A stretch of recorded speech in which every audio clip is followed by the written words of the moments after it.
Hello students.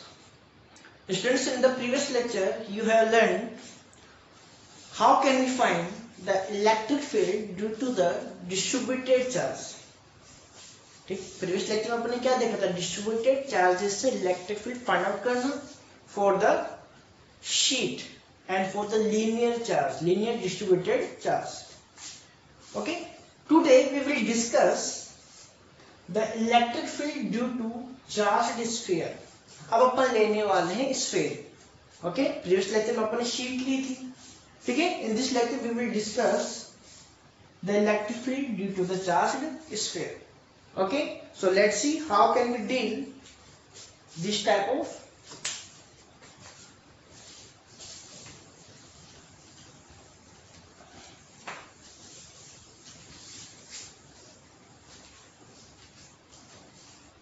Okay. तो अपन यहाँ पे फिर सबसे पहले कुछ बेसिक चीजें स्फीयर के बारे में वो अपन डिस्कस करने वाले हैं. इसमें बेसिकली स्फीयर अपने पास टू टाइप के हैं. Okay, to type. फर्स्ट अगर मैं टाइप की बात करूं, फर्स्ट टाइप की अगर मैं बात करूं, this is the hollow sphere. Okay, hollow sphere. And the second type is solid sphere. अब hollow sphere and solid sphere में आपको डिफरेंस पता होगा ऑब्वियसली.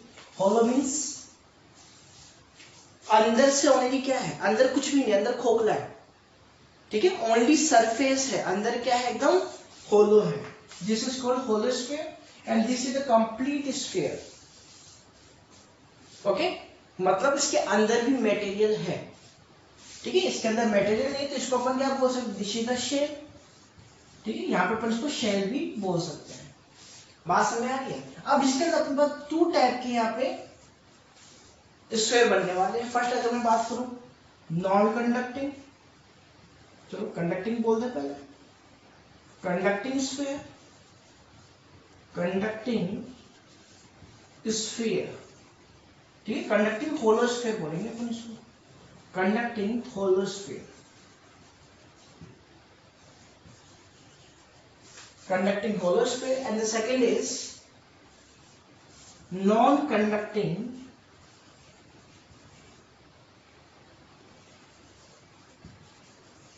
होलो sphere. Okay, non conducting hollow sphere को अपन डाइलेक्ट्रिक भी बोल सकते हैं. This is dielectric. स्टूडेंट्स आपको पता होना चाहिए non conducting means dielectric. Okay, dielectric hollow sphere. अब इनका आपको पता होगा भाई डिफरेंस क्या होता है, कि भाई इसके अंदर चार्ज तो है but this is non conducting. Non conducting का मतलब ये क्या है, न्यूट्रल है. ठीक है, जितने अपने पास पॉजिटिव होते हैं क्या है, नेगेटिव है. ठीक है, ऐसे अगर मैं बात करूं उसकी, this is the conducting. Okay, अब इसमें अपने पास क्या एक्स्ट्रा चार्जेस हैं. ठीक है, एक्स्ट्रा इलेक्ट्रॉन बोल सकते हैं, एक्स्ट्रा प्रोटॉन्स अपन बोल सकते हैं. This is the conducting sphere, conducting hollow sphere. बोलो कोई दिक्कत है. ठीक है, ऐसे अगर मैं सॉलिड की बात करूं, it is also has two type. First is the solid conducting sphere, conducting sphere. Okay, and the second is solid non-conducting sphere, non-conducting sphere. Students ये आपको समझना है कि चीज क्या है, सेम है. देखो conducting non conducting, conducting non conducting, इनमें क्या है, this is the hollow, so we can say this is the shell, but in this sphere the material is present inside the solid. अब इनमें डिफरेंस क्या क्या है वो अपन देख रहे हैं. स्टूडेंट्स आपको ध्यान में रखना है कि इसके अंदर अपने पास conducting non conducting hollow sphere and the solid conducting sphere. क्या बोल रहा हूं, conducting hollow sphere, non conducting hollow sphere and conducting solid, या कंडक्टिंग सॉलिड बोल सकते हैं इसको अपन, कंडक्टिंग सॉलिड स्फीयर. इनकी प्रॉपर्टी सेम होती है. कौन सी प्रॉपर्टी, डिस्ट्रीब्यूटेड चार्ज की. कैसे, अगर मैं बात करूं किसकी, hollow sphere, non conducting hollow sphere and conducting solid sphere, then all the charge, अगर मैं इसके अंदर कोई भी चार्ज डालूंगा, ठीक है, तो ये चार्ज इसके इनसाइड में न रह के कहां पर डिस्ट्रीब्यूट हो जाएगा, it will distribute on the surface. This is the property of the hollow sphere and solid conducting sphere. बात समझ आ रही है? Solid conducting sphere and conducting hollow sphere and non-conducting hollow sphere की क्या प्रॉपर्टी है? If you put any charge in this, then this charge will be distributed on the surface. ये charge क्या हो जाएगा? डिस्ट्रीब्यूट हो जाएगा कहां पे? सरफेस पे. बात समझ में आ रही है? जैसे इसमें चार्ज रखा, कहां चला गया? सरफेस. फिर मैंने चार्ज रखा, कहां चला गया? सरफेस पे. फिर मैंने चार्ज रखा, कहां चला गया? सरफेस पे चला गया. तो ये प्रॉपर्टी क्या होती है अपने पास इन तीनों की? कौन कौन सी बताओ? Conducting hollow sphere, non conducting hollow sphere and solid hollow sphere. बात समझ आ रही है? चीज नोट कर लेना, ठीक है? For the conducting hollow sphere, non conducting hollow sphere and the conducting solid sphere, the charge is distributed on the surface, not inside. देखो इसकी बात करते हैं भाई. ये तो होलो, यहाँ पे तो वैसे भी नहीं हो सकता. ये तो होलो है ना भाई, इस तरह की शेल बनी हुई है. अब इसके अंदर तो कुछ है ही नहीं, तो अगर आप चार्ज रखो तो यहाँ पे तो वैसे नहीं रहेगा, वो कहां पे चला जाएगा? On the surface. ठीक है, होलो में तो इतना कंफ्यूजन नहीं होगा अपन को. बात समझ रहे हो कि जो होलो स्फीयर है उसमें तो टेंशन ही नहीं है क्योंकि अंदर तो कुछ है ही ना material. So the charge will distribute on the surface.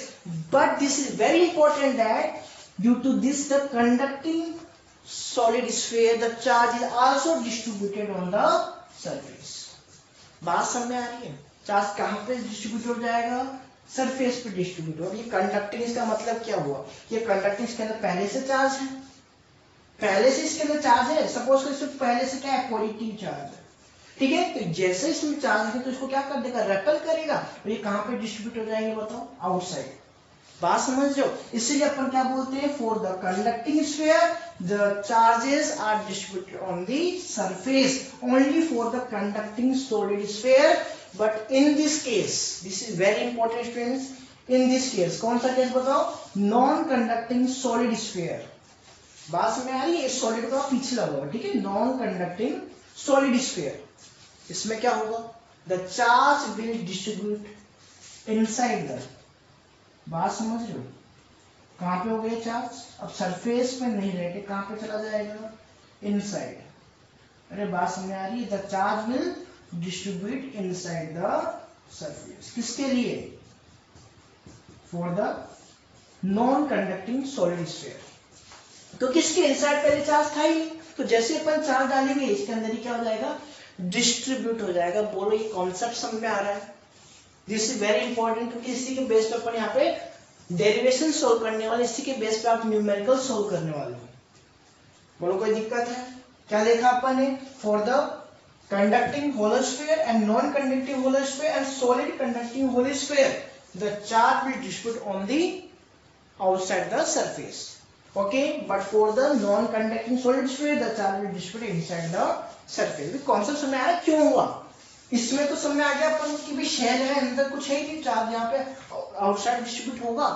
इसमें क्या होगा? मैंने आपको बताया कि भाई यहाँ पे कोई भी अपने पास स्फीयर है, इसमें अगर कंडक्टिंग है इसका मतलब पहले से चार्ज है. इसमें अगर चार्ज है तो जैसे इसमें चार्ज डालूंगा ये इसको क्या कर देगा? रेपेल करेगा. ठीक है, अपन यहाँ पे पॉजिटिव चार्ज के लिए कंसीडर करेंगे इसको. This will B positive positive positive positive. बात समझ में आ रही है? बात समझ में आ रही है? ठीक है. बट अगर मैं बात करूं किसकी? For the non conducting sphere. Non conducting मतलब कोई चार्ज है ही नहीं इनसाइड. तो जैसे मैं इसमें चार्ज रखूं तो चार्ज यहाँ पे क्या हो जाएगा? डिस्ट्रीब्यूट हो जाएगा. The charge will distribute inside the solid non conducting sphere. पहला ये कॉन्सेप्ट था जो कि आपको समझना था. तो मतलब क्या हुआ कि अगर अपने पास इनकी प्रॉपर्टी सेम है तो इलेक्ट्रिक फील्ड फाइंड आउट करने की जो अपने पास वे होगा, जो मेथड होगा, this will B same for these three categories sphere. बोलो बात समझ आ रही? इन तीनों के लिए अपने पास सेम होगा इलेक्ट्रिक फील्ड फाइंड आउट करने का मेथड. ओके, इसके लिए अपने पास डिफरेंट होगा जो कि अपन अलग से सोल्व करेंगे. बोलो कोई दिक्कत है? ठीक है, तो सबसे पहले अपन तीनों के बारे में इलेक्ट्रिक फील्ड फाइंड आउट कर ले. बोलो कोई दिक्कत है इसमें? चलो देखते हैं.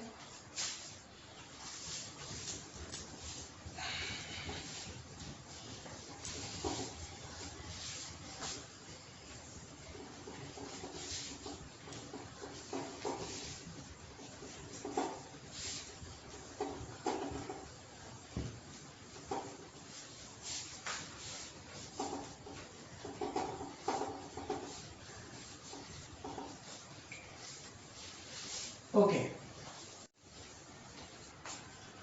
Okay, students. So the topic is electric field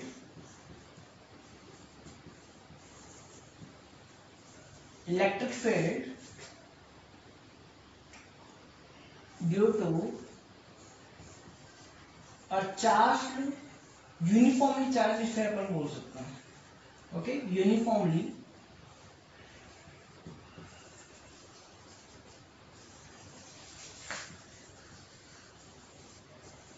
charged sphere. Okay, अब स्फीयर भी कौन सा, यूनिफॉर्मली चार्ज्ड होलो स्फीयर हो सकता है, होलो. ओके, अब इसमें अपन केस ले सकते हैं conducting and non conducting. Hollow conducting और non conducting.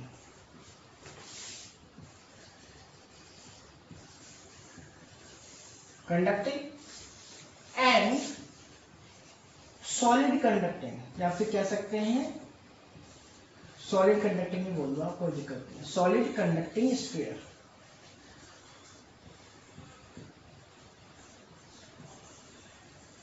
Okay, conducting solid sphere बोल सकते हो या solid conducting sphere. Okay students, so electric field due to the uniformly charged hollow sphere. ठीक है, होलो स्फीयर कौन सा, कंडक्टिंग, नॉन कंडक्टिंग या फिर solid conducting sphere. Okay students, तो सबसे पहले अपन बात करते हैं चार्ज्ड स्फीयर की. सो this is suppose a charged sphere.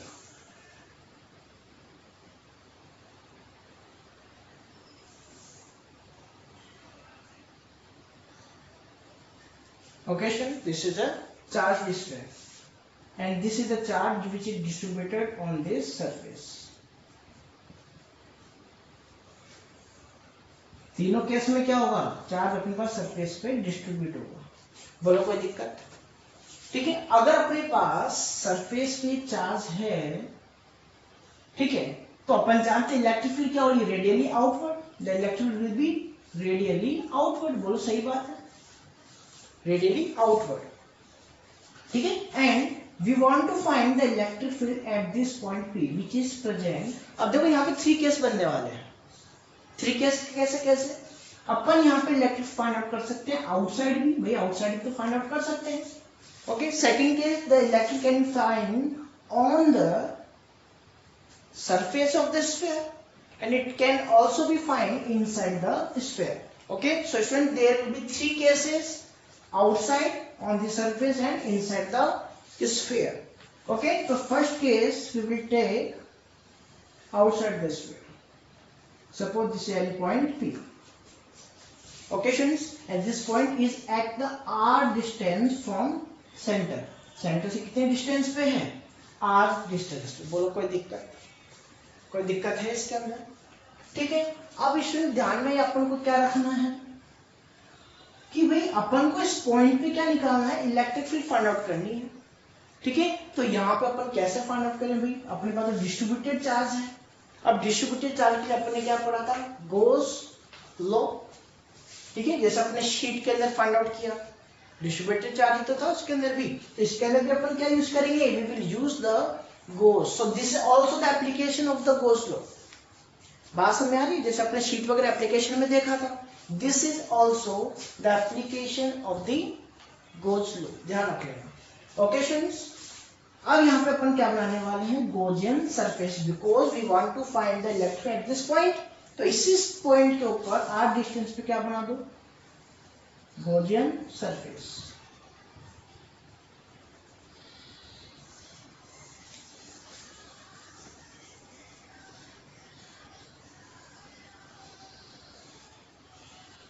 बोलो कोई दिक्कत.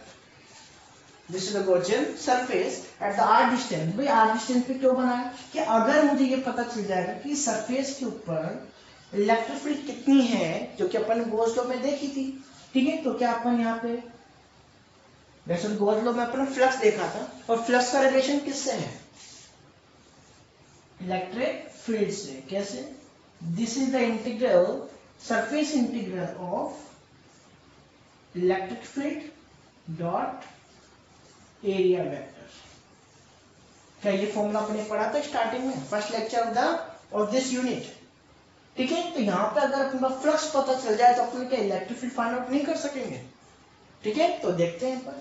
सो this is the Gaussian surface at the R distance. अगर मुझे सरफेस पे इलेक्ट्रिक फील्ड या फ्लक्स पता चल जाए, then we can find the electric field at this point. बोलो कोई दिक्कत? तो वही चीज अपन करने वाले हैं। अब यहाँ पे स्टूडेंट ध्यान में रखनी है क्या, अपन क्या बोलेंगे, the charge is distributed uniformly on surface of sphere। Okay भाई, चार्ज यूनिफॉर्मली डिस्ट्रीब्यूटेड कहां पे, सरफेस पे, and the radius of this sphere is capital R. आगे बात सुन, this is radius of capital or radius of the sphere. तो यहां पर बात ये आती है कि अपने पास चार्ज डिस्ट्रीब्यूटेड है। ओके, तो यहां पर अगर मैं इसकी surface charge density, surface charge density, obviously surface charge density, this is the sigma. भाई सरफेस के ऊपर अगर अपने पास चार्ज डिस्ट्रीब्यूटेड होगा, then we will find the surface charge density. बोलो सही बात है। तो यहाँ पे सरफेस चार्ज डेंसिटी का फॉर्मूला अपने देखा था, Q। Suppose the Q charge, अगर इस टोटल चार्ज को मैं ऐड करूं, ओके, अगर मैं टोटल डिस्ट्रीब्यूटेड चार्ज को ऐड करूं, then the total charge will be Q। Okay students, ये अपन ने अज्यूम किया, this is the total charge Q upon area. भाई ये तो पढ़ा था अपन, तो अपन कह सकते हैं this surface charge density is equal to the Q upon 4 pi capital R square. बोलो सही बात है, क्यों? क्योंकि चार्ज कहां पे डिस्ट्रीब्यूटेड है, यहीं पे तो डिस्ट्रीब्यूटेड है। तो इसका जो सरफेस एरिया है वो क्या है, this, it will depend on this radius, so this will be 4 pi are square, capital R square. बोलो कर सकते हैं। नेक्स्ट बात करें, चलिए, तो अब यहाँ पे अपन लेने वाले हैं फर्स्ट केस, कहां पे, outside the electric field, outside the sphere, outside the sphere. अगर मैं आउटसाइड द स्फीयर की बात करूं, then we can say the small are is greater than the capital R. बोलो सही बात है, this small are is greater than the capital R. बोलो कैपिटल आर तो इतना सही है, स्मॉल आर इज ग्रेटर। ठीक है, तो यहाँ पर अपन क्या करने वाले हैं, सबसे पहली बात अपन जानते हैं this is the Gaussian surface. ध्यान रखना, this is the Gaussian surface. Gaussian surface सारी प्रॉपर्टीज आपको पता होनी चाहिए। अब आपको ये भी ध्यान में होगा कि भाई ये स्फीयर था, तो गॉसियन सरफेस अपन ने क्या ली, स्फीयर ही ली। क्यों ली? बिकॉज यही क्या है, इसके सिमेट्रिकल है हर जगह। भाई सिलेंडर थोड़ी दे सकते थे अपन, स्फीयर ही क्यों लिया? बात समझो, this will be symmetrical. Okay, so we can find the electric flux. सबसे पहले क्या निकालोगे आप, electric flux on the Gaussian surface, electric flux, and this is the phi, okay, and this is will be on the Gaussian surface। okay students, बताओ electric flux कहां पे find out करने वाले अपन, ऑन द Gaussian surface। कोई दिक्कत? तो यहाँ पे अगर इलेक्ट्रिक फ्लक्स की मैं बात करूं, तो we know that the electric flux is the surface integration of electric field dot area vector. बोलो कोई दिक्कत? अपन ने क्या कहा, जो इलेक्ट्रिक फील्ड है वो क्या है, हर प्लेस पे आउटवर्ड है, परपेंडिकुलर। सही बात है, electric field will be perpendicular to each surface. भाई अगर मैं यहाँ पे बात करूं जैसे पॉजिटिव, तो ये क्या होगा, आउटवर्ड ही तो होगा, कोई ठीक है। So this is the direction of electric field. बोलो कोई दिक्कत? Similarly this is also the direction of electric field. Electric field को कोई दिक्कत? सेकेंड अपन बात करते हैं area vector. Area vector is also perpendicular to the surface. भाई ये चीज पढ़ी थी, एरिया वेक्टर क्या होता है हमेशा, this is the surface, so this is the area vector perpendicular to the surface. इसका मतलब यहीं पे क्या होगा, अपने पास एरिया वेक्टर भी होगा हर जगह पे। देखो यहाँ पर भी क्या होगा, this is perpendicular, this is electric field and this is area vector. बोलो कोई दिक्कत है? इसका मतलब क्या हुआ, कि अगर मैं हर एक यहाँ पे पॉइंट देखूं, यहाँ पर तो ऊपर ने क्या किया कि स्मॉल एरिया ले लिया, भाई इंटीग्रेशन कर रहे हैं, इसका मतलब अपन ने क्या किया है कि स्मॉल एरिया लिया, ठीक है, उसके ऊपर क्या निकाला इलेक्ट्रिक फ्लक्स। अब अपन क्या कर रहे हैं इंटीग्रेशन कर रहे हैं, तो अपन को क्या पता चल जाएगा the total flux on this Gaussian surface. यही तो मतलब हुआ ना इसका, बात समझ आ रही है चीज, भाई दिमाग में बैठ जानी चाहिए। यहाँ पे अपन ने क्या किया स्मॉल एरिया लिया है, ओके, कोई दिक्कत है बताओ, ठीक है। तो अब अपन क्या करने वाले इंटीग्रेशन, क्यों, क्योंकि अपन को फाइंड क्या करना है total flux on this Gaussian surface. Any doubt? तो देखो ध्यान से, this is electric field and we note that electric field is constant. भाई अपने केस में इलेक्ट्रिक फील्ड क्या आएगी, कांस्टेंट ही आएगी, ध्यान रख लेना। सो electric field is constant. Any doubt students? Now this is the integration of area, surface integration of area, ठीक है। वेक्टर को यहां से एक चीज हो, एक यहाँ पे अपन cos थीटा लगाना भूल गए, because we know that the dot product EDA, अगर इस वेक्टर को मैं यहां से हटा दूं तो अपन को क्या पता चलेगा, this will B cos theta. बोलो कोई दिक्कत? भाई इंटीग्रेशन को हटा तो कोई दिक्कत ही नहीं, सो this will become EDA cos theta, क्योंकि डॉट प्रोडक्ट में क्या आता है हमेशा cos थीटा, ठीक है। तो एक स्टेप और ले लेते हैं अपन, कोई दिक्कत है इसमें? So the flux is on the Gaussian surface. बात समझ आ रही है? ये आपको पूरा लिख देना, this is the Gaussian surface. अब देखो ध्यान से, so we note that the cos theta is 0 degree, भाई सेम डायरेक्शन में है, पैरेलल है, so this will be 0 degree, okay students. So surface integration E dot dA, this is the cos 0 degree and 0 degree is, तो अपन इसको क्या बोल सकते हैं, this is the surface integration of EDA। बोलो कोई दिक्कत है यहाँ तक? कोई दिक्कत है? तो क्या अब अपन इलेक्ट्रिक फील्ड को कांस्टेंट ले सकते हैं? So this is electric field and this is the surface integration of area vector. बोलो कोई दिक्कत? ठीक है। अब देखो यहाँ पर करना क्या है, इस एरिया का, किस एरिया का, इस छोटे से एरिया का इंटीग्रेशन करके अपन को इस कंप्लीट एरिया का क्या निकालना पड़ेगा, सरफेस एरिया। बोलो कर सकते हैं। And we note that the surface area of the sphere is 4 pi are square. अपन जानते हैं ये स्फीयर की बात हो रही है और इस स्फीयर की रेडियस बताओ क्या है, this is the small r, so we can say that this is equals to electric field and 4 pi are square. बोलो कोई दिक्कत? भाई स्मॉल आर लिया, ध्यान से देख लेना, क्योंकि अपन गॉसियन सरफेस का क्या कर रहे हैं, सरफेस एरिया निकाल रहे हैं। बोलो कोई दिक्कत है? तो this is the flux on this Gaussian surface. यहां तक कोई दिक्कत बताओ, कर सकते हैं? अब अपन ने क्या पढ़ा था गॉसियन के बारे में, याद है आपको? कि अगर अपने पास कोई भी गॉसियन सरफेस है और उसके इनसाइड अपने पास कुछ चार्जेस है, ठीक है, तो गॉस लॉ क्या लगा था अपने पास, then the electric flux is equals to the total charge present inside। यही तो कहा था अपन ने, अरे भी कहा था क्या, total charge present inside upon epsilon not. क्या ये नहीं पढ़ा था अपन ने, बताओ गॉस लॉ से? अरे भाई पढ़ा था क्या? तो ये देखो ये क्या है, गॉसियन सरफेस और इसके इनसाइड, अब इस स्फीयर को भूल जाओ थोड़ी देर के लिए, इस छोटे वाले स्फीयर को भूल जाओ, माइंड से पूरा नहीं भूलना है, अभी के लिए माइंड से इसको क्या कर दो, ऑफ कर दो। तो अपन ने कहा this is the Gaussian surface और इसके इनसाइड क्या है, टोटल चार्ज Q है, क्योंकि अपन इसका फ्लक्स नहीं निकाल सकते total, this will be Q inside upon epsilon. बोलो ये बात सही है क्या, कोई दिक्कत है इसमें? तो अब मैं यहाँ पे क्या बोलने वाला हूँ, according to Gauss law, according to Gauss law, okay, gauss law क्या कह रहा है,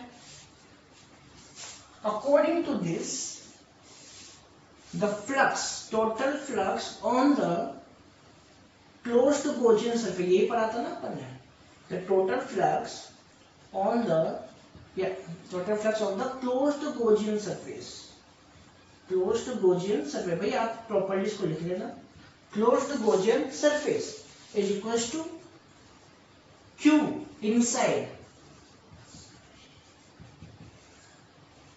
अपॉन एप्सिलॉन नॉट। बोलो सही है बात।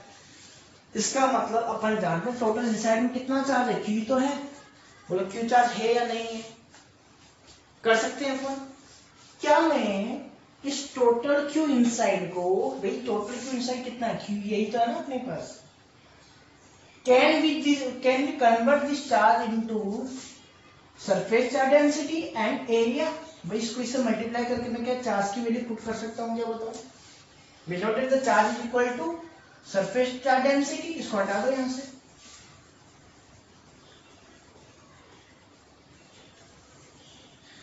Okay, surface charge density into area. Area कितना है, 4 पाई आर स्क्वायर। बोलो क्या मल्टीप्लाई करते हैं। So we can say that this is the sigma 4 pi capital R square. ध्यान रखना यहाँ पे क्या है, कैपिटल आर स्क्वायर, कि बात क्या हो रही है सरफेस चार्ज की।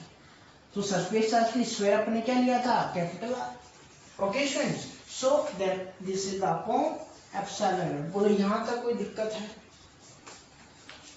कर सकते हैं। अब देखो यहां से अपन को फ्लक्स की दो वैल्यू मिल गई। इसका मतलब दोनों वैल्यू क्या होनी चाहिए, इक्वल होनी चाहिए। बोलो होनी चाहिए कि नहीं होनी चाहिए। So we can say the flux is equal to this flux is equal to this flux. So the electric field 4 pi r square is equals to this value. This is the sigma 4 pi r square upon epsilon naught. बोलो कोई दिक्कत यहाँ तक। Okay, so we can cut 4 pi to 4 pi. Any doubt students? और कुछ cut रहा है, नहीं कट रहा, देखो ध्यान से। So the electric field is equals to sigma are square upon epsilon not and small are square, and this is the electric field of the charge sphere, hollow charge sphere. This is the hollow charge sphere. बोलो कोई दिक्कत, hollow तीनों condition लिखी अपन ने, hollow, conducting, non conducting and solid conducting. बोलो कोई दिक्कत है, कर सकते हैं। ठीक है, तो यहां से अपन को एक बात पता चल गई, भाई ये आर तो देखो कांस्टेंट रहने वाला है, this capital R is the constant. तो इसके ऊपर तो डिपेंड करेगा नहीं, किसके के ऊपर डिपेंड करेगा, surface charge density. And second thing,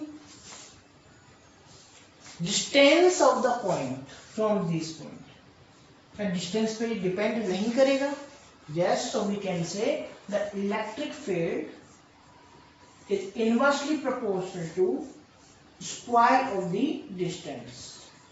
बोलो कोई दिक्कत है, दिख रहा है क्या कैमरे में, कट गया, अभी थोड़ा सा कट गया है ना। चलो थोड़ा सा ऊपर कर दे इसको। ठीक है, यहां लिख रहा हूं, देखो ध्यान से। The electric field is inversely proportional to square of the distance between them. बोलो कोई दिक्कत, ठीक है, इसको तो हटा दो यहां से।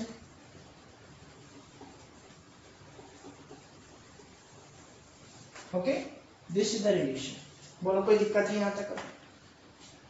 This is the electric field, कर सकते हैं, पक्का। ठीक है, अब यहां पे अपन देखो, ये आंसर तो आ गया, रिलेशन तो आ गया अपने पास। अब यहाँ पे अपन इसकी एक और फॉर्म निकालने वाले हैं, जो कि न्यूमेरिकल्स में बहुत ज्यादा काम में आती है और कॉन्सेप्ट के लिए भी इंपॉर्टेंट है। देखो क्या रिलेशन है, इसको हटा दें यहाँ से। तो स्टूडेंट ये कहां पे है, आउटसाइड द स्फीयर। ओके, अब देखो ध्यान से वो रिलेशन क्या है। भाई अपन ने कहा the electric field is equals to sigma, यहाँ पे लिख देना other form. Okay, other form, ठीक है, आंसर तो ये है भाई, इलेक्ट्रिक फील्ड तो फाइंड आउट हो गई। अब अपन अदर फॉर्मूला इसका डिराइव कर रहे हैं। Okay, so this is sigma are square upon epsilon not small are square. Okay students, तो आपको ये पता होना चाहिए कैपिटल आर किसकी डिस्टेंस, किसकी रेडियस है, जो कि अपन को स्फीयर गिवन है, and this is the point. यार अपने पास किसकी अपने पास है distance, this is the distance of the point from this sphere. बोलो कर सकते हैं। अब देखो ध्यान से, अगर मैं यहाँ पे सिग्मा की बात करूं, तो सिग्मा अपन ने किसको कहा था बताओ, sigma is equal to Q upon 4 pi capital R square. क्या इसी को कहा था? क्या बताओ, यहां पर अपने पास देखो क्या आ रहा है, सिग्मा आर स्क्वायर। अगर यहां से मैं आर स्क्वायर इधर ले जाऊं तो sigma are square equal to Q upon 4 pi, इसमें कोई दिक्कत? Okay, can we put this value in this? So this will be Q upon 4 pi epsilon not पहले से था and this is the R square. बोलो कुछ बात समझ में आ रही है? क्या ये फॉर्मूला कहीं पे देखा था क्या अपन ने? भाई जिसने पढ़ा होगा उसको लग रहा है कि हाँ देखा है। देखो क्या क्या, अब देखो, देखना, देखो दिस के क्यू अपॉन आर स्क्वायर, क्या ये देखा था अपन ने कहीं पे? बताओ कहां पे देखा था? This is the formula of the electric field due to a charge. यहाँ पे कोई चार्ज था सपोज, ओके, और यहाँ पे P पॉइंट पे अपन ने, आर डिस्टेंस पे P पॉइंट पे अपन ने क्या निकाली थी? Electric field. उसी का तो फॉर्मूला है ये, K Q by R square. First chapter में अपन ने देखा था ये। This is the electric field at this point, K Q by R square. मतलब क्या हुआ भाई? ये तो वही फॉर्मूला आ गया। इसका मतलब क्या हुआ?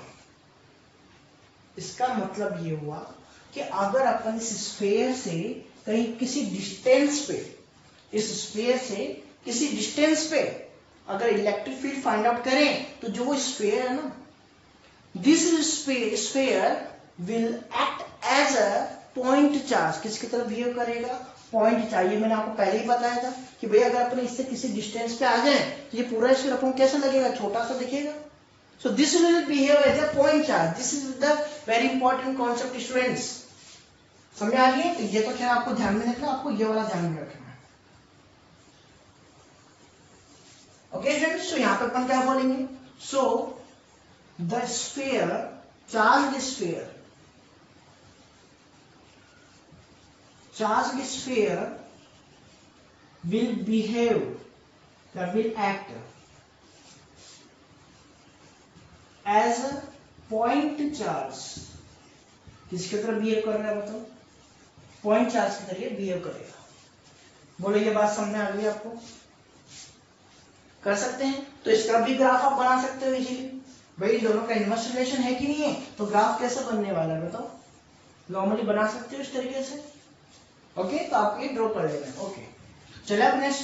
तो ये चीज अपन ने तीनों के लिए देख ली, तीनों के लिए सेम डेरिवेशन है। ये तो था आउटसाइड। अब अपन क्या देखने वाले हैं? On the surface of sphere. बोलो कोई दिक्कत? हटा दें इसको।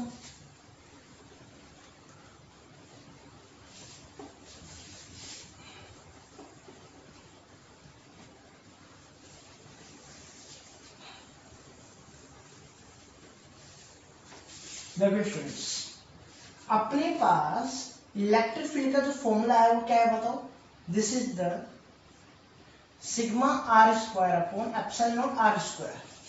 यही फॉर्मूला है क्या बताओ? अगर मैं यहां पे बात करूं second case, on the surface of sphere, तो क्या होगा बताओ? Capital R is equal to small R नहीं होगा भाई। इस पॉइंट को कहां पे लेके आ गए अपन? इस सरफेस पे। अब इस पे कहीं पे भी लेके आ जाओ तो बताओ ये आर कितनी होगी? जो आर पहले अपने पास क्या थी ये, अब ये आर क्या हो जाएगी? Small R. बोलो बात सब में आ रही है? If this point is at this point then the capital R is equal to small R. यही तो केस आएगा। अब देखो ध्यान से, कुछ भी नहीं करना, इक्वल कर दो भाई। स्मॉल आर को क्या पुट कर दो? Capital R. Then the electric field will be sigma upon epsilon not, this is the capital R, and put the value of capital R in the place of small r. Okay, so this will become capital R. Cut कर दो, क्या आ जाएगा बताओ? Sigma upon epsilon not, sigma upon epsilon not. बोलो कोई दिक्कत? Any doubt students? अब आपको ये भी ध्यान में रखना है, this is the maximum electric field of the sphere. मतलब अपन ये कह सकते हैं on the surface of the sphere the electric field is the maximum. बोलो कोई दिक्कत? अब ये वाली अपने पास क्या है? मिनिमम है या क्या है? तो वो अपन चेक करेंगे जब अपन थर्ड कंडीशन फाइंड आउट करेंगे। अभी तक ये पता चल गया, ये तो क्या होगी, मैक्सिमम होगी। देखो इन दोनों को कंपेरिजन करें, इन दोनों को कंपेयर करते हैं। चलो देखो सिग्मा अपॉन एप्सिलॉन तो है ही दोनों के अंदर, वो तो कोई दिक्कत ही नहीं है। अगर मैं यहाँ पे बात करूं R square, capital R square upon small are square, तो आपको एक चीज यहाँ पे पता है कि स्मॉल आर कौन सी कंडीशन में, when the point is outside from the sphere.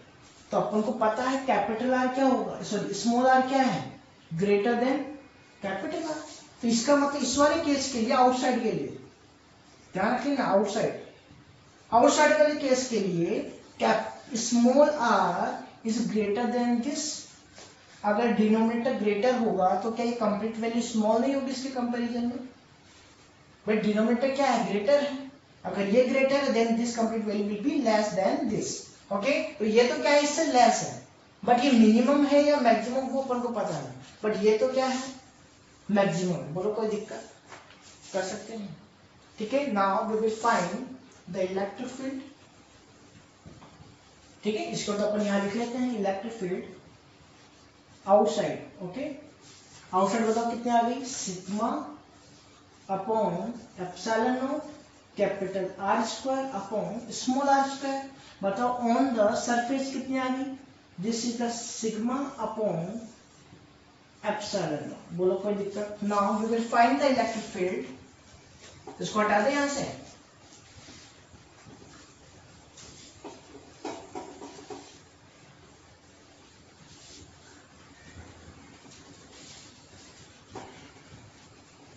Okay, next case, third case.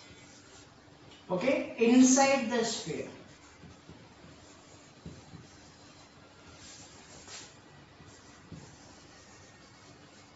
Okay, inside the sphere मतलब क्या होगा कि अपन यहां पर फाइंड आउट करने वाला है, कहां पर, इनसाइड।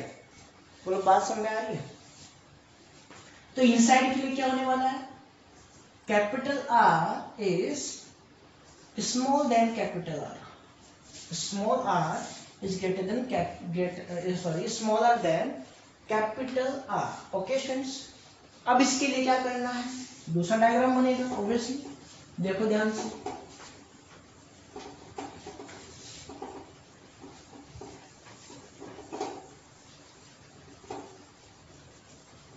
अब अपन देखने वाले हैं inside. So suppose this is the sphere,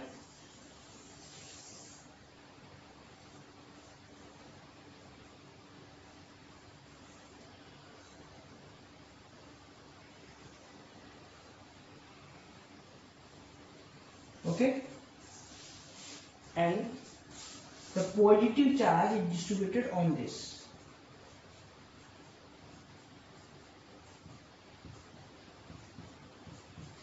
Okay students, अब अपन को जो P पॉइंट अपने बाहर लिया था वो कहां पे लेने वाले हैं, इनसाइड द, कहीं पे भी आप ले लो, यहां पे ले लिया suppose. Okay, this is the small r because this is the P point. Okay, and this is radius, we know that this is the radius। बोलो कोई दिक्कत है क्या इसमें, अपन को पता है this is the। अब यहां पे देखो अपन ने क्या देखा, तीनों केस में क्या होता है बताओ, the complete charge is distributed on the surface of the sphere। बोलो सही बात है, लेकिन अपन गोजन सरफेस यहाँ की बात कर रहे हैं, बोलो यहाँ की बात कर रहे हैं क्या। अगर मैं यहाँ पे पॉइंट लेता हूं तो मुझे गोजन सरफेस कहां पे बनानी पड़ेगी बताओ, इनसाइड, इस तरीके से। बोलो बनानी पड़ेगी क्या, अरे इनसाइड ही बनेगी ना। और अगर मैं यहाँ पे बात करूं कि इस गोजन सरफेस के इनसाइड कोई भी चार्ज है क्या, भाई गोजन सरफेस के इनसाइड तो चार्ज ही नहीं है, होलो है, खाली है, मतलब कुछ है ही नहीं इसमें, तो मतलब चार्ज ही नहीं है। अगर मैं सॉलिड की बात करूं तो होलो तो नहीं है बट चार्ज भी तो नहीं है, तो अपन यहाँ पे क्या बोलेंगे, because inside the hollow sphere, inside the, sorry hollow नहीं बोल सकते, इनसाइड द स्फीयर, चाहे वो होलो हो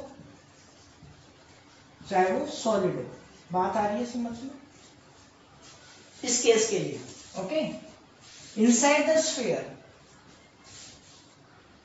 Q is 0, बोलो सही बात है, Q is equals to 0, so the flux is equals to Q upon epsilon naught is equals to 0, बोलो सही है बात।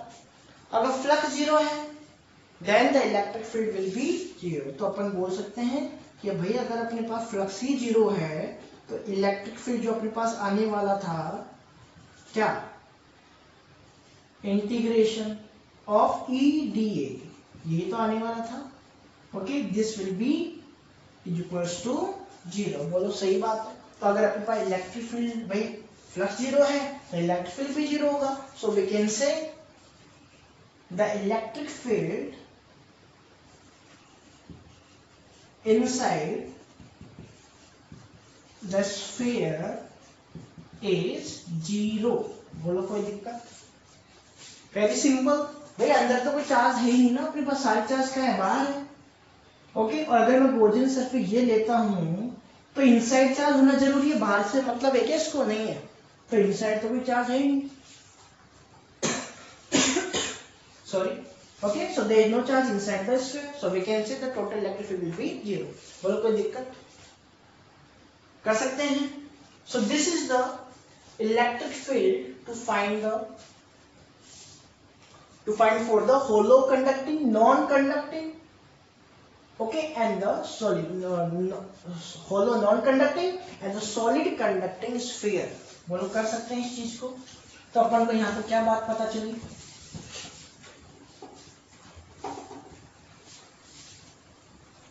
कि भाई अगर मैं आउटसाइड की बात करूं, आउटसाइड ठीक है, इलेक्ट्रिक बताओ कितनी आई थी, this is the sigma upon epsilon not capital R square upon small r square, this is the outside.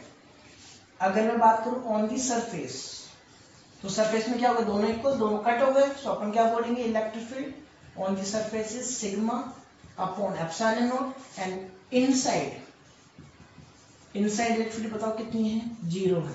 तो क्या अपन इसका ग्राफ बना सकते हैं, so the graph of the electric field according to distance r,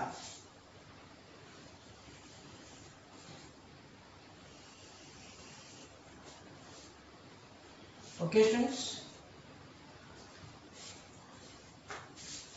this is the electric field upward direction, okay, and this is distance r in this direction। आपको पता है, suppose अगर मैं यहाँ पे कोई स्फीयर बनाऊं, suppose this is the sphere, समझाने के लिए बनाया, अभी ध्यान रखना, ओनली समझाने के लिए। So we know that the inside the electric field is 0, भाई यहाँ पे ये वाला केस कौन सा है, इनसाइड द स्फीयर, बोलो सही बात है। तो अगर मैं यहाँ पे बात करूं, this is the surface, this is the surface, at this point the capital R is equals to small, and in this region, okay, this capital R is smaller than, so this small r is smaller than capital R, and in this region small r is greater then capital R। तो यहाँ पे electric field का अपन drop कर सकते हैं, because अपन जानते हैं अगर अपने पास इनसाइड स्फीयर की मैं बात करूं, देन इलेक्ट्रिक फील्ड बताओ कितनी होती है, 0, तो ये क्या होगी, 0 होगी, दिस इज द 0, बोलो कोई दिक्कत, ठीक है। अब इस पॉइंट पे आती है क्या हो जाएगी, मैक्सिमम। अब ये अपन डिस्कस करते हैं कि मैक्सिमम ही है ना, ये अपने पास इन दोनों का अपन ने कंपेयर किया था कि नहीं किया था बताओ, उसमें ये क्या था, मैक्सिमम था, और ये स्मॉलर था, लेकिन ये तो 0 है तो ये तो ऑब्वियसली क्या है, इससे भी कम है, so this is the minimum, okay, and this is maximum, okay, and this is the mid. बात समझ आ रही है। तो यहाँ पे अपन को क्या पता चला, सरफेस के ऊपर क्या आता है, मैक्सिमम, तो यहाँ पे अपन इसको क्या कर सकते हैं, like this, on the surface, okay, and at the surface we can say this is sigma upon epsilon, बोलो कोई दिक्कत। अब इसके आगे आउटसाइड की अगर मैं बात करूं, outside at this region the capital R is small r is greater than capital R. So it will behave the inverse square law. बोलो सही बात है. We know that the electric field is inversely proportional to R square. बोलो सही बात है. तो उसका ग्राफ कैसे बनने वाला है बताओ यहाँ से. बोलो बात समझ आ गई. ये क्या रिप्रेजेंट कर रहा है? Electric field. Okay, outside is inversely proportional to 1 upon R square. Any doubt, students? At this region, the electric field is 0. Okay, and at this region, the electric field is sigma upon epsilon. बोलो कर सकते हैं. So this is the graph. And this is very important, students. कि board exam के अंदर आपके derivations आते हैं, इनके ऊपर बेस्ट क्वेश्चन भी आते हैं. ओके, चलिए नेक्स्ट बात करें. Okay, in the next topic we will discuss about the solid non-conducting sphere. किसको लेने वाले हैं बताओ? Solid non-conducting sphere. So let's see how can we deal with the non-conducting solid sphere.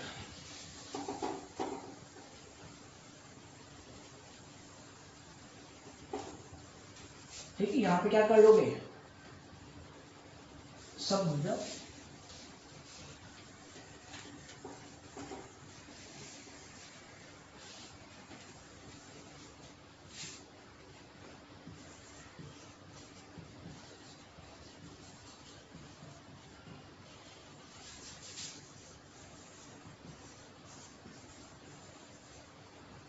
Okay, चलिए देखते हैं.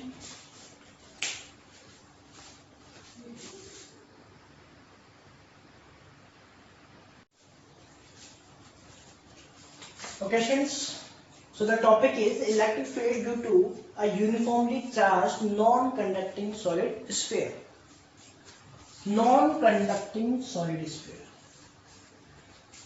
इस वाले केस में अपन ये देखा था, the charge is will be distributed inside the sphere. बोलो बात समझ. इस वाले केस में क्या होगा? नॉन कंडक्टिंग में, क्योंकि अगर अपन पर इनसाइड कोई चार्ज नहीं था तो वो क्या नहीं करेगा? उसको रेपल नहीं करेगा, और रेपल नहीं करेगा तो सारे चार्ज कहां पे चले जाएंगे? Inside. So we can say this is the sphere. Okay, so this is the sphere and the charge is distributed now in this condition inside the sphere. बात समझे. अब यहाँ पे आउटसाइड नहीं होगा, ये बात आपको समझना है.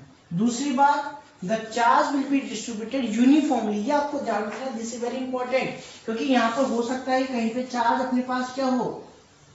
नॉट यूनिफॉर्म हो. बात समझ आ रही? कहीं पे ज्यादा हो, कहीं कम हो, तो वो केस अपन को नहीं लेना है. the charge will be distributed uniformly. बोलो बात आई समझ में? यहाँ पर अपन क्या बोलेंगे? Charge is distributed, charges are distributed inside. Okay, charge is distributed inside the sphere uniformly. Okay, students. Now again वही case, 3 cases: outside the sphere, on the surface of the sphere and inside the sphere. बोलो सही बात है. तो first case ले लेंगे अपन. इससे पहले अपन एक बात और समझनी पड़ेगी. अब यहाँ पे अगर मैं चार्ज डेंसिटी की बात करूं तो बताओ कौन सी डेंसिटी आएगी? भाई लीनियर चार्ज डेंसिटी आएगी, सरफेस चार्ज डेंसिटी, या फिर वॉल्यूम चार्ज डेंसिटी? बताओ. क्योंकि अपन जानते हैं इस कंडीशन में हुआ क्या है, जो चार्ज है, suppose this is the sphere, तो चार्ज कहां पे डिस्ट्रीब्यूटेड है? Inside the sphere. Okay, so now the term will be volume charge density. बताओ कौन सी आएगी? Volume charge density. Okay, and the volume charge density denoted by the rho. This is the rho, and its value is total charge Q. Suppose this total charge is the Q. Total charge अगर मैं add up करूँ, so this is Q upon volume. बोलो ये पढ़ा था अपन ने. Charge upon volume, so the total charge is Q and volume is 4/3. भाई volume of the sphere क्या होगा बताओ? 4/3 pi आर क्यूब का अगर रेडियस इसकी क्या है, capital are, the radius is capital are, so this is the 4/3 pi r cube. Any doubt? Okay, now consider a point outside the sphere. This is the point P. भाई बात समझ आ रही है क्या? कोई दिक्कत थोड़ी है? इस पॉइंट पे अपन को निकालना है इलेक्ट्रिक फील्ड. इसको अपन थोड़ा सा इसको हटा देते हैं क्योंकि अपने पास सर्कल आएगा यहाँ पे, है ना, इस तरीके से. तो इसको अपन यहाँ लिख दे यूनिफॉर्मली. Okay, uniformly. तो वही same thing Gaussian surface draw करने वाले हैं अपन. Okay, so that this distance is at the small r distance, and we will discuss the Gaussian surface. बोलो कोई दिक्कत है? This is the Gaussian surface. चलो अब सबसे पहले बात करते हैं पर electric field and area vector. Electric field क्या होगी? Same to same outward direction. बोलो आउटवर्ड डायरेक्शन में होगी कि नहीं होगी? Okay, and area vector is also perpendicular. So this is dA vector and this is electric field. हर जगह पे ये होने वाला है. This is the dA vector and this is electric field direction also. बोलो कोई दिक्कत है? So same thing, भाई कुछ भी चेंज नहीं होगा, बस यहाँ पे वॉल्यूम का चेंज हुआ है, बाकी सब कुछ सेम है. तो सबसे पहले अपन क्या फाइंड आउट करने वाले हैं? Electric flux. Okay students, electric flux at the Gaussian surface. At Gaussian surface. Okay, so this is flux. कहाँ पे? On the Gaussian surface. Okay, students, Gaussian surface.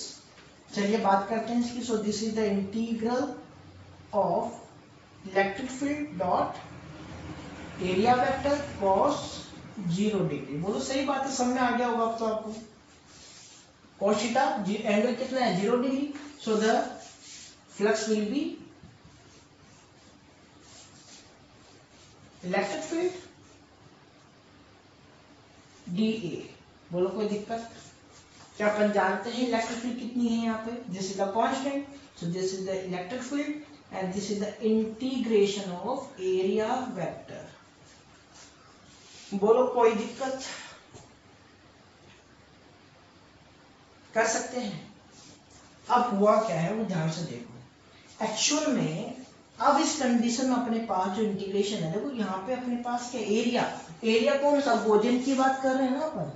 This is the Gaussian surface and the total area of this Gaussian surface is 4/r². भी surface area की बात हो रही है क्योंकि Gaussian के लिए तो अपन सरफेस एरिया तो लेने वाले हैं. ये तो सरफेस एरिया था ना अपने पास.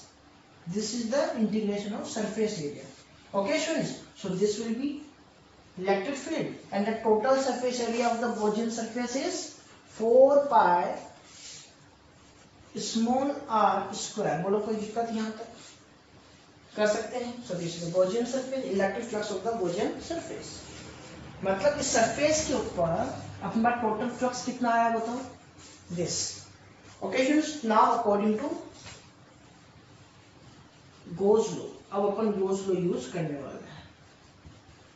फिर गोस लॉ ने क्या कहा कि भैया अगर अपने पास कोई गॉसियन सरफेस है तो उसके इनसाइड अगर अपने पास चार्जेस हैं, देन जो टोटल अपने पास फ्लक्स होगा वो क्या होगा? Q/ε0. बोलो यही पढ़ा था अपन ने. अपन यहाँ पे क्या बोलेंगे? Flux for closed surface. Okay students, this is equals to वही same thing total charge upon ε0. बोलो कोई दिक्कत? कर सकते हैं. वही बात, टोटल चार्ज की अपन क्या वैल्यू पुट कर दें बताओ? टोटल चार्ज का डेंसिटी कौन सी? रो. इसके अंदर डेंसिटी क्या आएगा अपने पास? Rho. This is the rho. 4/3 pi r cube then upon this is the ε0. तो अपने पास जो कंप्लीट वैल्यूज की बनने वाली है बताओ क्या बनने वाली है? This is the rho 4 pi r cube then upon 3 of epsilon naught. Okay, so this is the electric field. Sorry, this is the flux. बोलो क्या आ गया अपने पास फ्लक्स? कोई दिक्कत है यहाँ तक? कर सकते हैं? अब अपन ये चीज जानते हैं कि ये दोनों वैल्यू बताओ इक्वल होगी कि नहीं होगी? भाई ये भी फ्लक्स है टोटल, ये भी total flux. So we can say that so this value electric field 4 pi r square, this is equals to this complete flux. So this is the rho 4 pi r square, sorry 4 pi r cube capital, this is the capital R square, this is very important capital R, and upon 3 of epsilon naught. बोलो कोई दिक्कत है यहाँ तक? देखो ध्यान से 4 pi से 4 pi cut. Okay, so now electric field is r square को अपॉन में लेके जाओ. So this is the rho capital R cube upon 3 epsilon naught and r square. इस बार क्या आ गया? This will be the 1/3 of the hollow sphere. इससे पहले वाली जो कंडीशन दी थी उसमें आउटसाइड में क्या आया था बताओ? Electric field sigma. यहाँ पे रो है, ये बात भी ध्यान रख लेना. दिस इज, वहां पे क्या था? Surface charge density. यहाँ पे क्या है? Volume charge density.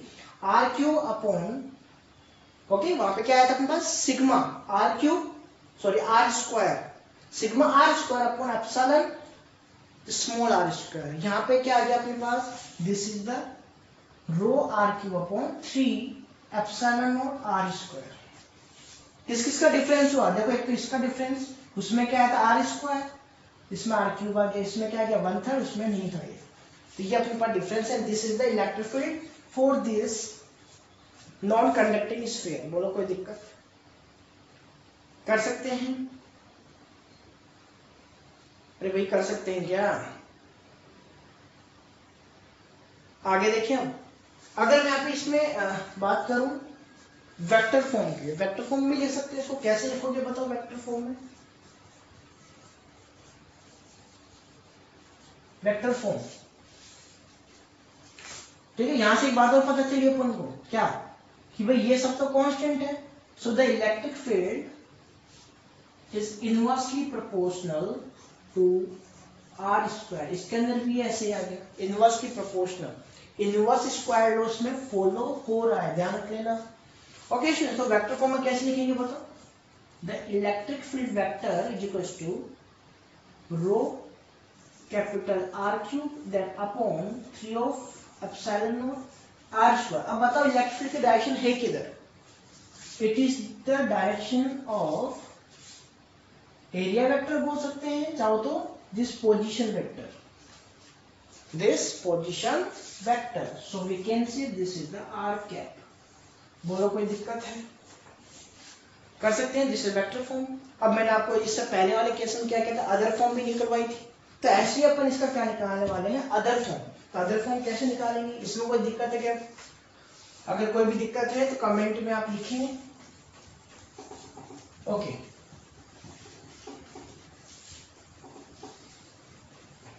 तो यहां से अपन को क्या पता चला? The electric field in outside the sphere is rho are cube 3 epsilon not cap small are square. बोलो कोई दिक्कत? अब देखो ध्यान से, यहां पर अगर मैं बात करूं टोटल चार्ज की फॉर्म में, अगर अपन इसको लिखें तो अपन ने क्या पढ़ा था? Rho is equals to Q upon 4/3 pi are cube. क्या यही पढ़ा था क्या अपन ने? क्या मैं इस पाई आर क्यूब की वैल्यू पुट कर सकता हूं? Okay, we can put the value of pi are cube. देखो क्या बचेगा अपने पास? Q upon 4/3 pi. बोलो बचेगा कि नहीं बचेगा? तो देखो इसकी वैल्यू अपन पुट कर रहे हैं. ओके, कोई दिक्कत नहीं. चाहो तो आप यहाँ पे only surface volume charge density की वैल्यू भी पुट कर सकते. डायरेक्ट आप पुट कर दो कंप्लीट वैल्यू, डायरेक्ट भी पुट कर सकते, वही चीजें कट जाएगा. ओके स्टूडेंट, तो कैसे भी कर लो, कोई दिक्कत नहीं है. ठीक है, अपन ने क्या किया? रो एंड इस आर क्यूब को अगर अपन इधर ले जाए then this will be Q upon 4/3 pi. बोलो कोई दिक्कत, डायरेक्ट अपन वैल्यू पुट कर देंगे, तो this will be Q upon 4/3 पाई तो आ गया। बोलो यहाँ तक कोई दिक्कत? ठीक है, आप देखो ध्यान से, दिस इज 3, ये 3 आ गया ना भाई, ये तो अपन ने इसका लिखा क्यू की वैल्यू पुट करने के बाद, सॉरी सिग्मा आर क्यू की वैल्यू पुट करने के बाद, and this is the sigma epsilon not and this is R square. बोलो कोई दिक्कत? देखो क्या क्या हुआ, इसको कट कर दो, क्या बन गया? Again we will get the Q upon 4 pi epsilon not are square, मतलब same thing K Q upon R square. देखो कुछ चीज समझ में आ रही है? वही चीज, वही ये स्फीयर है, अगर मैं यहां से उसको देखूं तो ये क्या लगेगा अपन को? It will behave as a point charge. बात समझ में? It will behave as a point charge. ये तो पढ़ा था अपन ने कि पॉइंट चार्ज अगर अपन पास क्यू है then the electric at the R distance this will be K Q by R square. क्या यही तो पढ़ा था अपन? सेम थिंग आ गई, मतलब यहाँ पर भी अपन को क्या लाइन लिखनी है? The conducting sphere will behave as a point charge. तो ये आप नोट करोगे, ये बोलो कोई दिक्कत? कर सकते हैं। तो ये तो चीज आ गई अपने पास इलेक्ट्रिक फील्ड। किसके लिए आ गई बताओ? For the outside. ठीक है, देखो नेक्स्ट अपन केस लेते हैं।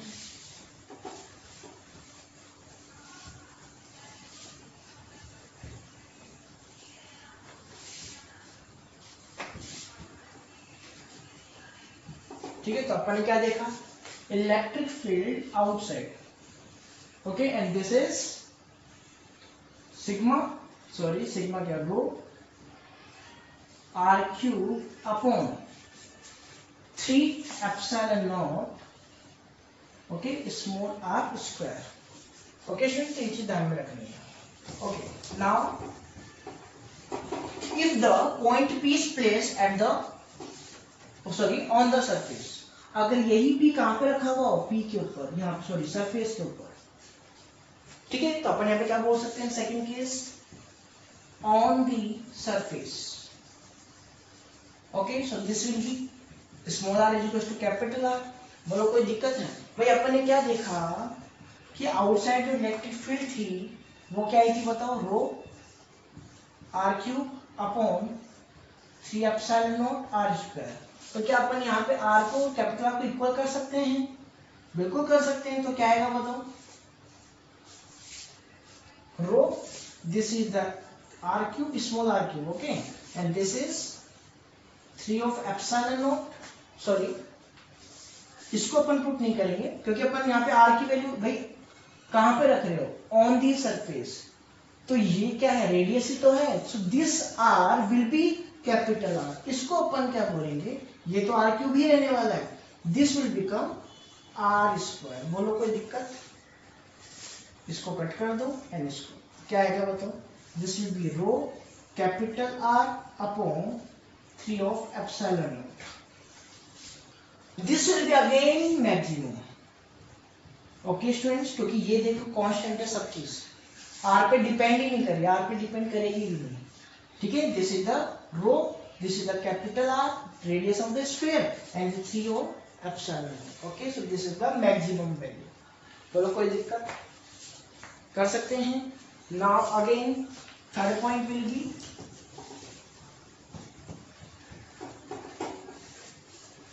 ठीक है, तो अपन यहाँ पे क्या बोलेंगे? Sigma electric field, sorry electric field on the surface, okay, and this is rho capital R 3 epsilon naught. Okay students, now the third case is inside the sphere, electric field inside the sphere.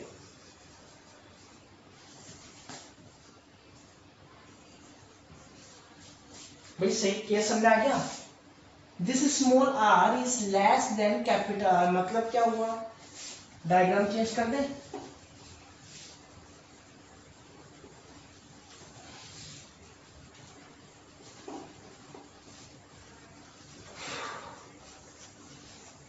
Students एकदम easy से derivation है, एक बार आप करेंगे तो ये अपने आप ही समझ में आ जाएगा।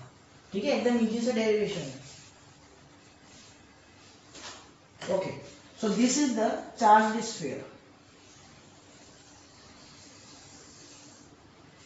बोलो कोई दिक्कत?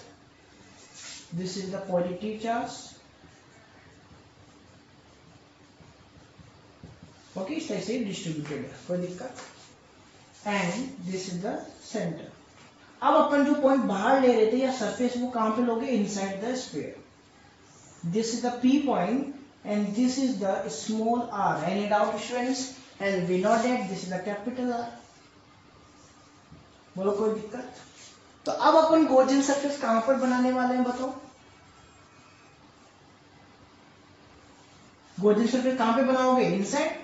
सो अपन गॉसियन सरफेस ड्रॉ कर देते हैं.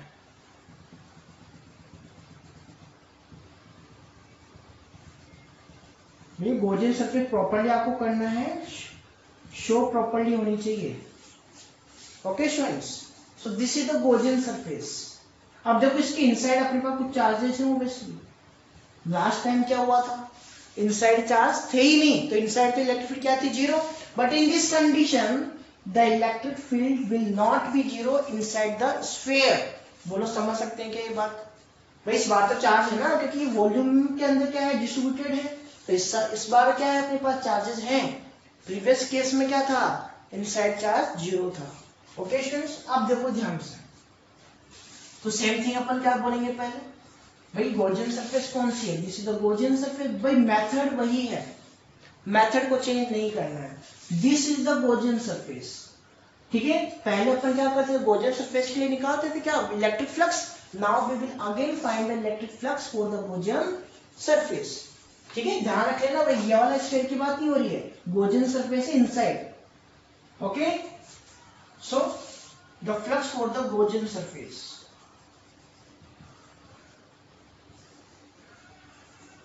Okay students, and this is the surface integral of electric field and area vector. Okay, area vector वही होगा भाई outside. This is the area vector. Okay, and the electric field same. कोई दिक्कत? Now this is the cos zero. Cos zero. Okay students, so we can say the electric flux, surface integral is equal EdA. बोलो कोई दिक्कत? क्योंकि cos zero means 1. ठीक है, then again same thing वही होने वाला है. क्या ये चीज आती है सभी को? भैया मुझे नहीं लगता कि अभी आपको बार बार बताने की जरूरत पड़ेगी. Sorry, this is DA. Okay, क्योंकि अपन यहाँ पे electric field and the total surface area of the Gaussian surface. This is the Gaussian surface. इसका टोटल सरफेस एरिया बताओ कितना होगा? इसकी रेडियस क्या है? This is the capital small r. Sorry, this is the small r. Capital R तो बड़े वाले की ध्यान रख लेना. This is the small r. This is the small r. So the surface area will be 4 pi r square. Okay, 4 pi small r square. बोलो ये बात समझ में आ गई आपको? कर सकते हैं. Now according to Gauss law,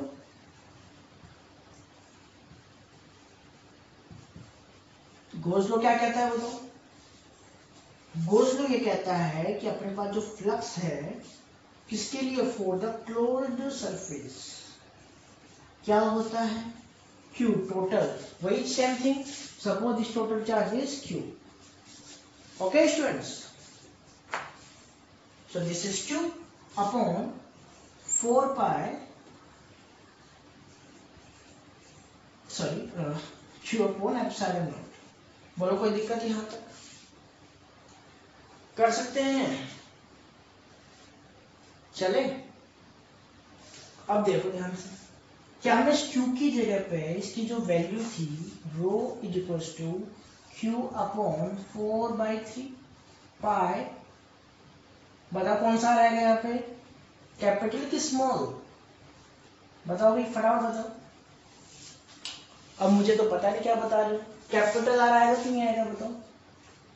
क्यों? क्योंकि ये सरफेस डेंसिटी थी, किसके लिए थी? पूरे के लिए थी.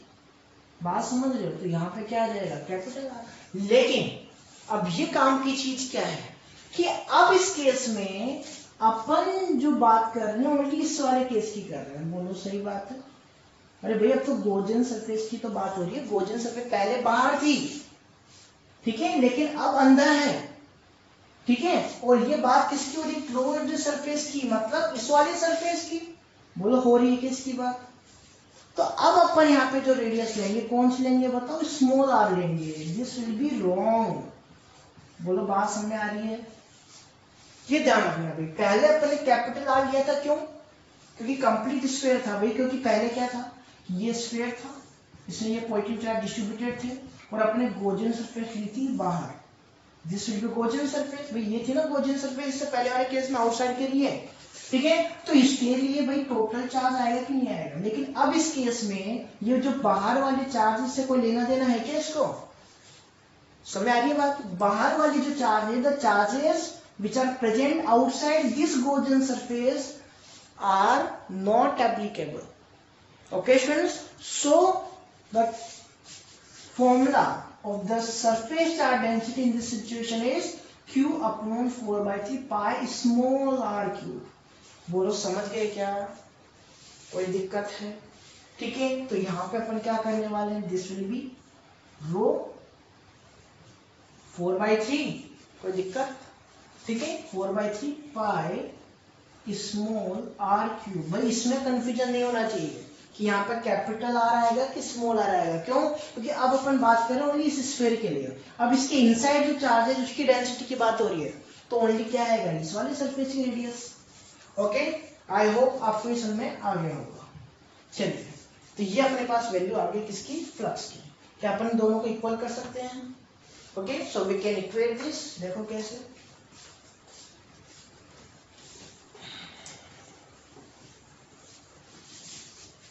चलो, so both are equal, so electric field 4 pi r square is equals to rho 4/3। क्या इसको मैं इस तरीके से लिख सकता हूँ क्या? 4/3। Okay, 3 epsilon not. बोलो कोई दिक्कत? Cut 4/2 4 pi। ओके स्टूडेंट्स, ध्यान से देखो, देखिए तो इस आर को यहाँ ले जाए अपन। So the electric field is rho r small r cube, sorry, इस r को अपॉन में लेके गए 3 epsilon not and this is r square. अब बताओ, देखिए क्या इसको कट नहीं कर सकते अपन? r square to this. Okay, so the value will be rho small r upon 3 epsilon not. बोलो कोई दिक्कत? तो अपन को ये पता चल गया कि इलेक्ट्रिक फील्ड क्या आ गया बताओ? रो स्मॉल आर 3 एप्सिलॉन नॉट। देखो अब तक सारे केस में अपन का स्मॉल आर इनवर्सली प्रोपोर्शनल में आ रहा था, but inside the sphere the small charge is directly proportional. This is very important. मतलब क्या हुआ? समझ रहे हो क्या बात को? मतलब ये हुआ कि अगर अपन यहां से सेंटर से अगर अपन यहां जाएंगे, ठीक है, तो धीरे धीरे इलेक्ट्रिक फील्ड क्या होगी? इंक्रीज होगी। बात समझ? जैसे ग्रेविटेशन वाला कॉन्सेप्ट देखा था क्या अपन ने? है भाई, अपन यहाँ पे क्या बोलेंगे? When the radius is increase then the electric field will be increase. बोलो कोई दिक्कत? Now at the surface the electric field will be maximum. Okay, now वापस इनवर्स स्क्वायर लॉ अप्लाई होगा आउटसाइड। अगर मैं दूर जाऊंगा तो क्या होगा बताओ? The electric field will be decrease according to distance. अरे भाई बात समझ में आ रही है? तो ये अपने पास रिलेशन हो गया। तो तीनों केस आ गए अपने पास। बोलो समझ में आ गया क्या? पक्का आ गया? चलिए तीनों केस को अपन समझते हैं बाय ग्राफ। ठीक है, तो अगर मैं बात करूं फर्स्ट केस में क्या फॉर्मूला बना? स्टूडेंट्स फॉर्मूले साथ के साथ आप लर्न करते जाएं, क्योंकि फॉर्मूले लर्न करोगे तभी न्यूमेरिकल सॉल्व होंगे। ओके, सो आउटसाइड सरफेस, चलो इनसाइड ले लेंगे, अंदर inside. Okay, this is on the surface and this is outside, तो इसका फॉर्मूला क्या बना इलेक्ट्रिक फील्ड का?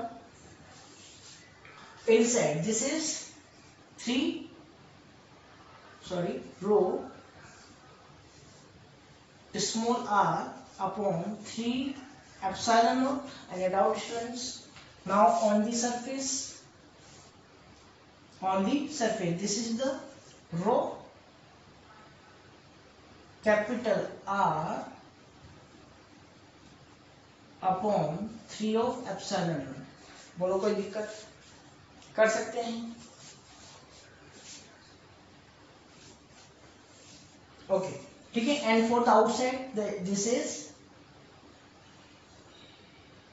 रो are cube upon 3 epsilon not are square. बोलो यही केस था क्या? कोई दिक्कत? This is the inside, this is surface and this is on the this is outside. बोलो कोई दिक्कत? अब यहाँ पे बात करें सबसे पहले मैक्सिमम कौन सा है? We know that this is the surface and this is the maximum. बोलो कोई दिक्कत? कोई दिक्कत? क्यों सर? आप बोलोगे सर ये भी ये है, ये सेम है? लेकिन अपन जानते हैं इनसाइड के लिए r क्या होता है? This is smaller than capital R, but in this condition this r is equal to capital R. तो इस केस में इन दोनों केस को अगर मैं कंपेयर करूं तो ये वाला केस क्या स्मॉल होगा? क्यों? क्योंकि in this case this is the less than capital R. भाई ये वाली वैल्यू कम हो गई ना अपने पास, ये वाली क्या है? ग्रेटर है, और ये वाली और भी कम है. बिकॉज इसमें देखो अपन जानते हैं आउटसाइड का मतलब this R is very greater than this capital R. तो अगर अपने पास डिनोमिनेटर ग्रेटर होगा देन ये क्या होगा? मिनिमम. बोलो कोई दिक्कत? कर सकते हैं? बताओ. मिनिमम सॉरी इनसाइड अपन वैसे डिस्टेंस पे डिपेंड करता है. डिस्टेंस बहुत ज्यादा इंक्रीज जाएगी तो मिनिमम, ठीक है, तो अपन बोल सकते हैं, कोई दिक्कत नहीं है. ठीक है, इस केस को देखो यहाँ पे ये ध्यान रखो मैक्सिमम. बोलो कोई दिक्कत है? अब यहाँ पे अपन क्या लेंगे? ग्राफ. वैसे मिनिमम अपने पास यही होगा, this will B minimum. Okay students, ठीक है, इसको अपन मिनिमम नहीं बोलेंगे, this is the minimum. Okay, अगर मैं बात करूं ग्राफ की, ये मिनिमम क्यों होगा अपन? क्योंकि अगर मैं बात करूं if the this r is 0, अगर सपोज पूरी स्फीयर था, अगर मैं भाई इलेक्ट्रिक कहां पे निकालू? एट द सेंटर, देन ये r क्या हो जाएगा? 0. अगर ये r 0 है तो कंप्लीट वैल्यू क्या होगी? 0. मतलब eight the centre electric field is 0. बात समझ में आ रही है? मतलब ये यहां से 0 है, फिर धीरे धीरे इंक्रीज होगी, मैक्सिमम पहुंच गई, फिर धीरे धीरे वापस क्या होगी? डिक्रीज होगी. बोलो समझ गए? So this is the minimum. इस केस में मिनिमम बनेगा, और मिनिमम क्या होगी? 0. कहां पे होगी? At the center. ये छोटे छोटे क्वेश्चन आपको पता होने चाहिए students. We can say the electric field is 0 at the center of the charge sphere, charge non conducting sphere. बोलो कोई दिक्कत है? कर सकते हैं? चलो इलेक्ट्रिक ग्राफ की बात करते हैं. This is the R.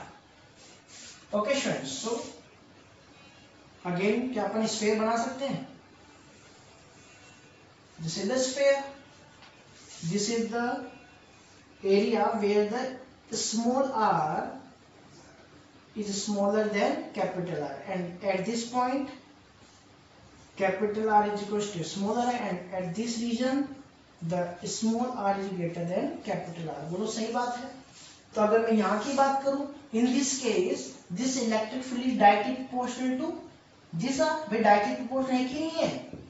भाई electric field is directly proportional to small r. बोलो डायरेक्टली प्रोपोर्शनल कैसे इंक्रीज होगा? सेंटर पे क्या है? 0 है, so it will increase like this. Okay, थोड़ा सा इसको अपन ऐसे बनाते हैं. At this point the r is equals to capital R. Okay, so we can say this will be like this. Sorry.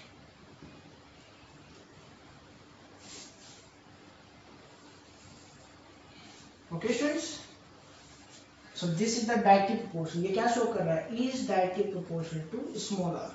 बोलो कोई दिक्कत? कर सकते हैं. And this region is small r is smaller than capital R. Okay students, now this is the maximum condition. Okay, and at this maximum the electric field is rho r upon 3 of epsilon naught. Okay, now after this the inverse law will apply.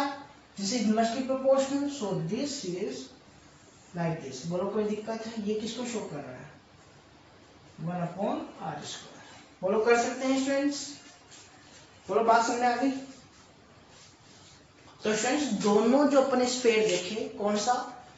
Hollow conducting and non conducting, solid conducting sphere, उसको और solid non conducting, दोनों को आप compare करें कि क्या difference है. ठीक है, उससे से आपके माइंड में कॉन्सेप्ट जाएंगे. समझ रहे हो क्या? ठीक है. So students this is the today's lecture. Okay, तो प्रॉपर्टीज को समझें. ठीक है, छोटा सा टॉपिक और बचा है जिसको अपन नेक्स्ट लेक्चर में कंप्लीट कर देंगे. Then this chapter will be completed. Okay students, so take care, bye.